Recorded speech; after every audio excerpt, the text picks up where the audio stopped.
नमस्कार, आप live cities देख रहे हैं। मैं हूं जय शुक्ला। देखिए, बिहार में शराबबंदी कानून लागू है, लेकिन अब इस कानून को लेकर बड़े गंभीर सवाल उठने लगे हैं। कारण है गोपालगंज और बेतिया की घटना। इसके साथ ही बिहार के कई अन्य जिले भी हैं जहां पर जहरीली शराब पीने से विगत कई दिनों में कई लोगों की जानें अब तक जा चुकी हैं। फिलहाल बेतिया और गोपालगंज की बात करें तो यहां पर 40 से ज्यादा लोगों की मौत जहरीली शराब के कारण हो चुकी है।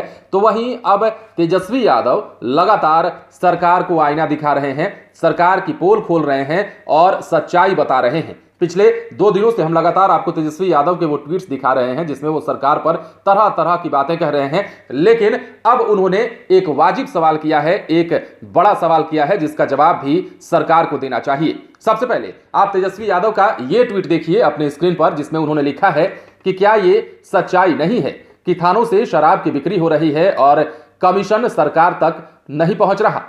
क्या यह यथार्थ नहीं है कि शराबबंदी के नाम पर मुख्यमंत्री द्वारा की गई हजारों समीक्षा बैठकों का अभी तक परिणाम शून्य ही नहीं बल्कि तस्करों को प्रोत्साहित करने वाला साबित हुआ है? तो यह बड़ा आरोप। और उसके तुरंत बाद आप तेजस्वी यादव का एक और ट्वीट देखिए जिसमें वो एक और बात कह रहे हैं। लिखते हैं कि विगत 3 दिनों में शराब माफिया संग मिल बिहार सरकार द्वारा आपूर्ति की गई जहरीली शराब से बिहार में 50 से अधिक लोगों की संस्थागत हत्या हुई है। शोक संतप्त परिवारों के प्रति हार्दिक संवेदना व्यक्त करता हूं। शराबबंदी का ढोंग करने वाले संवेदनहीन मुखिया चुप हैं क्योंकि मिलीभगत जो है, ये सवाल भी है और इसी में तेजस्वी यादव का जवाब भी छुपा है।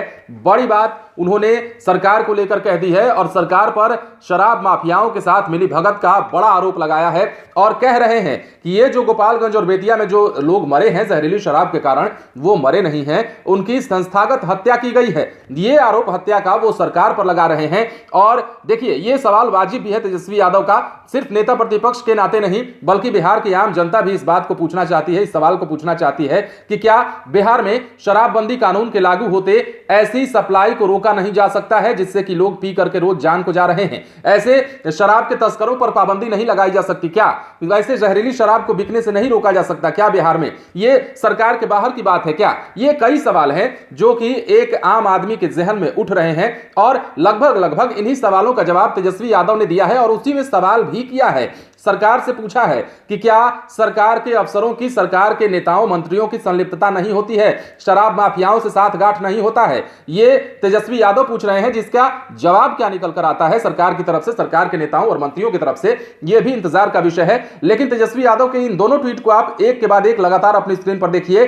कई बड़ी बातें उन्होंने कही हैं और कई आरोप लगाया है, सरकार पर हत्या करने का आरोप लगाया है। इन्होंने 50 का आंकड़ा दिखाया है और यह आंकड़ा बताते हुए यह भी कहा है कि यह सच्चाई है कि थानों से शराब की बिक्री हो रही है और कमीशन सरकार तक पहुंच रहा है। सरकार तक जहरीली शराब का जो है कमीशन पहुंचता है। ऐसे शराब की सप्लाई की जाती है जो कि बिहार में लोग पी कर मर रहे हैं। सवाल यह उठता है कि बिहार में जब शराबबंदी कानून लागू है तो आखिर शराब की सप्लाई होती कहां से है? बॉर्डर पार एरिया से जब शराब की तस्करी होती है, आप ट्रक के ट्रक शराब पकड़ते हैं, तो ऐसे में कोई कानून क्यों नहीं बनाया जाता? कोई कानूनी कार्रवाई क्यों नहीं की जाती? शराबबंदी कानून कहने को तो जरूर है, लेकिन क्या यह कानून बिहार में प्रभावी हो पा रहा है? क्या इस कानून को लोग अपने गंभीरता से ले रहे हैं? क्या संजीदगी से इस कानून पर विचार विमर्श किया जा रहा है? क्या इसको और कड़ा बनाया जा रहा है? ये कई सवाल जो कि तेजस्वी यादव के इस ट्वीट में छुपे हुए हैं। फिलहाल देखना यह होता है कि तेजस्वी यादव के इस आरोप और तेजस्वी यादव के इस सवाल का जवाब सरकार की तरफ से क्या निकल कर आता है।